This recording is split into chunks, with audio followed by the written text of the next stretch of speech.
5 राज्यों में चुनाव चल रहे हैं और हर जगह नेता अपनी अपनी तरह से जनता को लुभाने की कोशिश कर रहे हैं, प्रभावित करने की कोशिश कर रहे हैं। और मैंने राहुल गांधी का भी भाषण सुना था अभी शायद कहीं पे रैली में गए थे और उसी भाषण पे उनके एक भाषण में जो उन्होंने एक लाइन बोली थी उस पर मैं बात करना चाहूँगी अपने वीडियो के माध्यम से। नमस्कार हिंदुस्तान, कैसे हैं आप लोग? उम्मीद है आप सब सही होंगे। भगवान से प्रार्थना है कि सारे लोगों को भगवान कोरोना से मुक्त करे, जल्द से जल्द हमारे देश को सबको स्वस्थ रखे और सब लोग कृपा करके अपना ध्यान रखेगा। और अब बात करते हैं राहुल गांधी की। राहुल गांधी हमारे देश के प्रधानमंत्री बनने के सपने देख रहे हैं, उनको तो सभी जानते हैं। और राजनीति उन्हें विरासत में मिली है, उनके बारे में ज़्यादा कुछ बताने की ज़रूरत है नहीं।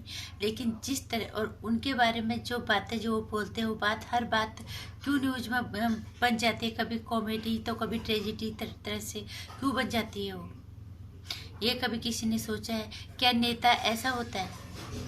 बहुत सारे लोग नरेंद्र मोदी जी को नहीं पसंद करते होंगे, मैं मानती हूँ उनके सख्त रवैये को, जितनी सख्ती से देश को आगे ले जा रहे हैं, विकास के राह पे ले जाना चाहते हैं, बहुत लोगों को नागवारा गुजरा होगा। लेकिन हम ये चाहेंगे, अगर तुम राष्ट्रभक्त हो तो नरेंद्र मोदी से बेहतर कोई ला के दिखा दो, हम उस इंसान का समर्थन करेंगे। हाँ, ये कांग्रेस वाली नीति वाले नेता हमें नहीं चाहिए। तुम भी खाओ, हम भी खाएंगे, तुम्हारी भी जेब भरे, हमारा जेब भरे, हमारे रिश्तेदारों को भी जेब भरे, इस तरह के नेता हमारे देश में अब नहीं चाहिए। और राहुल गांधी को इसी का दर्द है। उसने एक अभी मैं उनकी बात करूंगी, उनकी भाषा जो रैली में उन्होंने बोली थी कि नरेंद्र मोदी और अमित शाह जहाँ भी जाते हैं नफरत फैलाते हैं। ये कहा था राहुल गांधी ने, जो इस देश के भावी प्रधानमंत्री बनने के सपने देख रहे हो। कई दलाल पत्रकार और कई यूट्यूबर जो है लगे हुए हैं दिन रात उसको प्रधानमंत्री बनाने के चक्कर में, गधे को घोड़ा बनाने में अपना जमीन तक बेच चुके हैं। उन्हें ये नहीं पता कि राहुल गांधी बोल क्या रहे, किस तरह की नफरतों फैला रहे हैं। राहुल गांधी सही कह रहे हैं। अगर अमित शाह जी कहीं जाके जय श्री राम बोलते हैं, हिंदुत्व की बात करते हैं, तो ये नफरत हो गई है। ये हिंदू का देश है, ये ऋषि मुनियों की जमीन है, ये सनातनी धरती है। ये कौन समझाएगा राहुल गांधी को? जब अमानतुल्लाह खान खुलेआम धमकी देता है यति नरसिंहानंद की गर्दन काटने की, जुबान काटने की, तभी में राहुल गांधी की नफरत कहाँ जाती है? तभी क्यों नहीं बोलता है कि नफरत फैला रहा? कौन नफरत फैला रहा है?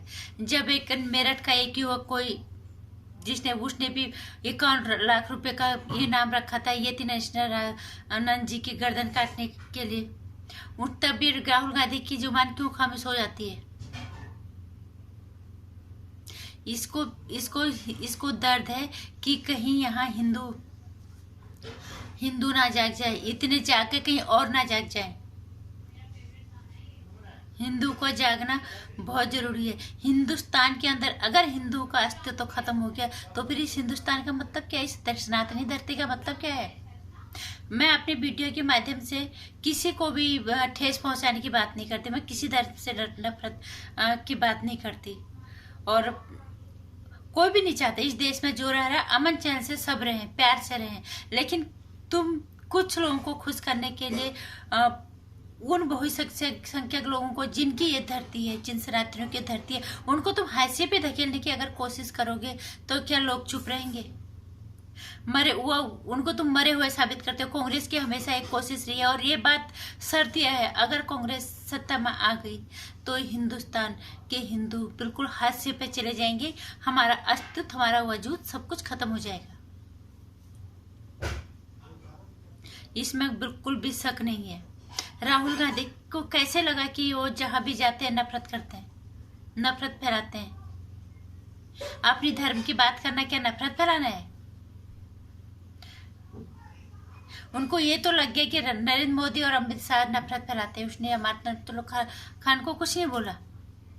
दिल्ली में रिंकू नाम के बच्चे की को जय श्री राम बोलने में उसकी हत्या कर दी जाती, उसको कुछ नहीं बोला। किस तरह का इंसान है राहुल गांधी? कैसे इस देश के लोग इसके प्रधानमंत्री का चेहरा इसके अंदर देख पा रहे हैं? ये शर्तें है, अगर ये कांग्रेस आई हिंदू का अस्तित्व खत्म हो जाएगा, हिंदू हाशिए पे चला जाएगा, और चला ही गया था। 2014 के बाद हिंदू जागा है। हम ये नहीं कह रहे कि धर्म ही सब कुछ है, हर चीज चाहिए आगे देश को आगे बढ़ाने के लिए, लेकिन तुम एक ही धर्म को हर बार निशाना बनाओ, उसको दबाने की कोशिश करो, उसको तुम हाशिए पे धकेल दो और उसी के घर में उसके अस्तित्व को खत्म करने पे आमादा हो जाओ, तो फिर क्या हिंदू को जागना नहीं है? कोई हमें सिर्फ बीजेपी से उम्मीद इस बात की कि हिंदुओं के अस्तित्व को उन्होंने धीरे धीरे से वापस लाए, हिंदू के अंदर उन्होंने उनके धर्म की के लिए क्या जिम्मेदारी है वो बताने की कोशिश की है, और हिंदू जागे हैं 2014 के बाद। इसमें जरा से भी शक और संदेह की बात नहीं है। और मैं अभी भी कह रही हूँ, हमारे हिंदुस्तान में रहने वाले जब तक कोई हम पे हावी नहीं होगा, हम किसी पे हावी नहीं होंगे। सबका ये देश है, जो यहाँ पे रह रहे हैं सब प्यार से रहें, लेकिन सिर्फ हिंदू को ही हर बार समझौता करने के लिए बोल दिया जाएगा, या हिंदू को ही हाशिए पे धकेल दिया जाएगा, या हिंदू के अस्तित्व पे चोट पहुंचाई जाएगी, उसके जमीर को और उसके आत्मा को, उसके वजूद को खत्म करने की अगर कोशिश की जाएगी इस सनातनी धरती में, तो फिर इससे ज्यादा शर्मनाक फिर हिंदू और सनातनियों के लिए क्या होगी। जय श्री राम नारा है हिंदुत्व का, ये पहचान है सनातनियों की। तुम्हें क्यों दिक्कत होती है जय श्री राम बोलने में? और अगर कोई तुम्हें तुम्हारा धर्म याद दिलाता, तुम्हें तुम्हारी जिम्मेदारी याद दिलाता है, तो क्या इसमें नफरत कहाँ से हो गई है? क्या राहुल गांधी बताएगा अमानतुल्लाह खान ने जो बोला क्या वो सही था? क्या राहुल गांधी बताएगा जब रिंकू नाम के बच्चे की हत्या कर दी सिर्फ जय श्री राम बोलने में, तब क्या ये सही था? कौन फैला रहा है नफरत? और मैं ये भी नहीं कहूंगी कि छोटे मोटे लोग ये जो इस तरह की नफरत है ना, ये सारे बड़े लेवल पे ही, जो बड़े स्तर पे लोग जिनको बहुत कुछ मिल गया है इस देश में, उन्हीं को नहीं पच रहा है, और वही इस तरह की नफरत हिंदू के प्रति फैला रहे हैं। अमानतुल्लाह खान को इतने प्यार से दिल्ली का विधायक बनाया, अगर हिंदू नफरत करते तो नहीं बनाते उसको हिम्मत नहीं होती खुलेआम ये सब बोलने की। क्या राहुल गांधी ने उसको बोला? हिंदुओं के धरती पे, सनातनी धरती पे हिंदुओं की अस्तित्व को खत्म करने पे आमादा है राहुल गांधी।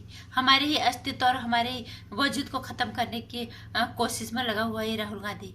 अगर हिंदू के अंदर थोड़ा सा भी ताकत है तो ये राहुल गांधी कहीं भी नहीं आना चाहिए। मैं ये नहीं कह रही कि नरेंद्र मोदी को ही तुम हर बार लेके आओ, उनसे बेहतर लेके आओ, जो देश की विकास के साथ साथ हमारे धर्म की रक्षा भी करें, क्योंकि धर्मो रक्षित बहुत जरूरी है, और ये हर धर्म के इंसान का दायित्व है। अगर ऐसा नहीं है तो फिर दूसरे के धर्म के लोग अपने धर्म के लिए इतने कट्टर क्यों है? हर बार समझौता करने के लिए हिंदू से क्यों बोला जाता है? हर बार गलत चीजें हिंदू की बहू बेटियों के साथ क्यों होती है?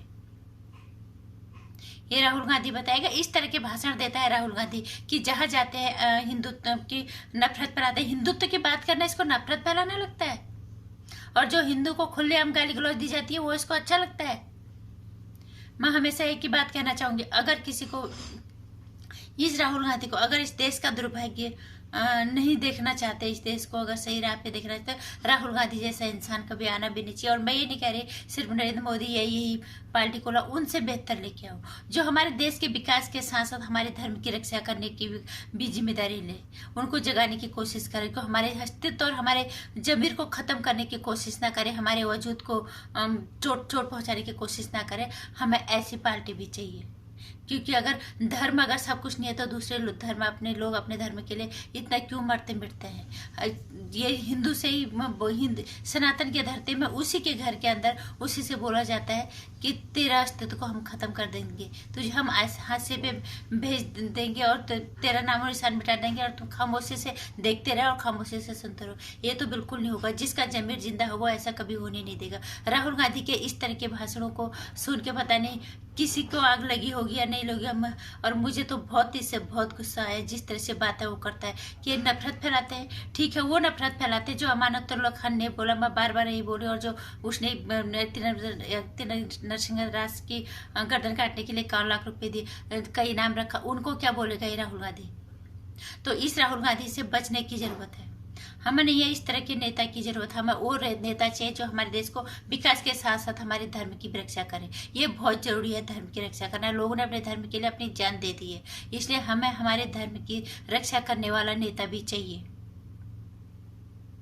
जो हमारे धर्म को खत्म ना होने दे। अगर कांग्रेस पार्टी आई, शर्तिया, और अगर अभी तक होती ना, खत्म हो चुका होता, लगभग खत्म हो चुका होता। कुछ गिनो चुने लोग होते, और एक टाइम पे ऐसा आएगा अगर कांग्रेस आएगी तो जबरदस्ती पकड़ पकड़ के हिंदुओं को दूसरे धर्म में जो है बदलती, उनका धर्म परिवर्तन कर देगी, ये पक्का है। इसलिए राहुल गांधी जैसे नेताओं के भाषण सुनो और उनको ध्यान से उन पर गौर करो, और फिर सोचो कि इसके जैसे इंसान क्या हमारे देश का नेतृत्व करने की क्षमता रखते हैं। अगर आप सच्चे में सनातनी हो, किसी से नफरत मत करो, किसी धर्म से नफरत मत करो, लेकिन राहुल गांधी जैसे लोगों से बचने की जरूरत है। हमारा ऐसा नेता चाहिए जो हमारे देश के विकास के साथ साथ हमारे धर्म की रक्षा करने की भी हिम्मत रखता हो। जय श्री राम। इस तरह के नेताओं से का सख्त बहिष्कार करो। हमें से देश ही नहीं, हम अपने और सीखो, नेपाल से कुछ सीखो जो अपने धर्म के लिए अब गरीबी स्वीकार कर लेते हैं, लेकिन अपने धर्म के साथ समझौता वो नहीं करते। कई दफे साबित किया है नेपाल ने, और यही बात मैं सभी से कहना चाहती हूँ कि इस राहुल गांधी जैसे इंसान को सुनने की जरूरत नहीं है। जो भी सुनेगा उसका खून खोलेगा। सोचना इसके बातों पे पक्का। और बाकी आप अपना ध्यान रखिएगा प्लीज, सभी कृपा करके, क्योंकि कोरोना बहुत ही भयंकर रूप ले चुका है और हमारे अपने खुद की भी जिम्मेदारी है। सिर्फ हम सरकार को ही दोष नहीं दे सकते, हमारी भी जिम्मेदारी है। अपना ध्यान रखो, दूसरों का भी ध्यान रखो, खुद को भी बचाओ, दूसरों को बचाओ और देश को भी बचाओ इस महामारी से, तभी हम मुक्ति पा पाएंगे। नमस्कार। मेरे विचारों से अगर आप इत्तेफाक रखते हो तो वीडियो को लाइक कर देना, ज़्यादा शेयर कर देना और इसे सब्सक्राइब भी कर देना, ताकि एक परिवार बढ़ता रहे। आप लोगों के साथ इसी तरह से बातचीत हमेशा होती रहे। जय श्री राम।